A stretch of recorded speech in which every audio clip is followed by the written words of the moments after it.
ጌታ ኢየሱስ ስለ ሰው ልጆች ኃጢአት መሞቱን እያወቀ ወደ ኢየሩሳሌም መንገዱን አቀና። ብዙ ሕዝብም በመምጣቱ ደስ ብሎት እንደ ንጉሥ ተቀበሉት።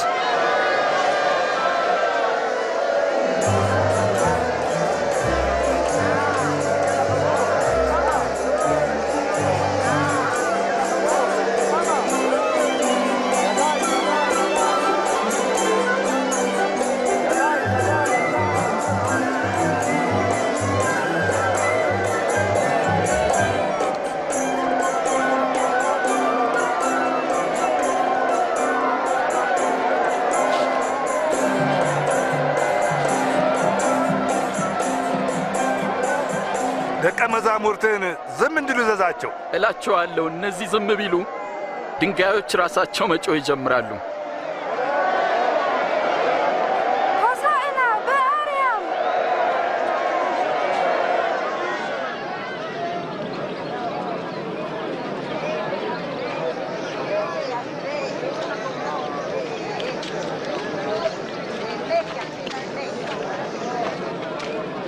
ኢየሱስም ወደ ኢየሩሳሌም ቀርቦ ባያት ጊዜ አለቀሰላት።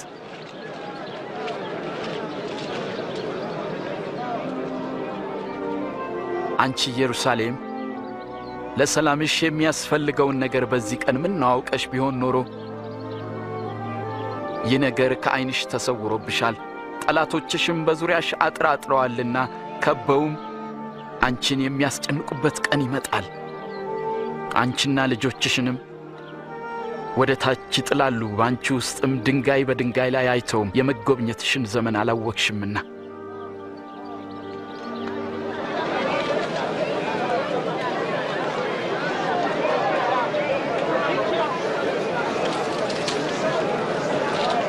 በኢየሩሳሌም የሚገኘው ቤተ መቅደስም ከማምለኪያ ቦታ ይልቅ የንግድ መናኸሪያ ሆኖ ነበር።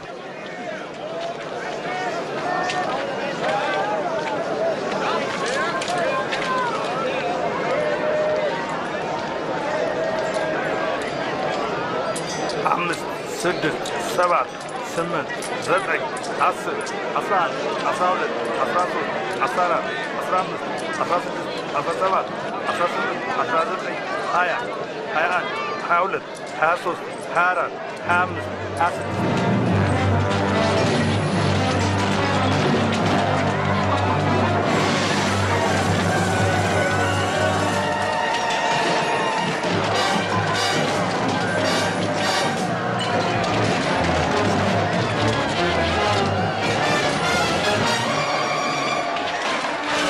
ቤቴ የጸሎት ቤት ይሆናል ተብሎ ተጽፏል።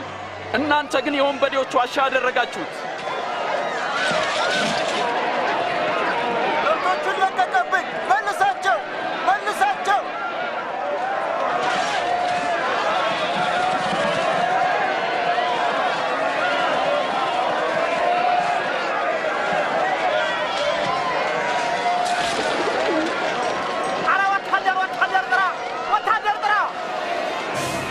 ሕዝቡ ሁሉ ኢየሱስን እንደ ንጉሥ አድርገው ተቀብለውት ነበርና ከሸንጎ መሪዎች ዘንድ ተቃውሞ እየሰፋ ሄደ።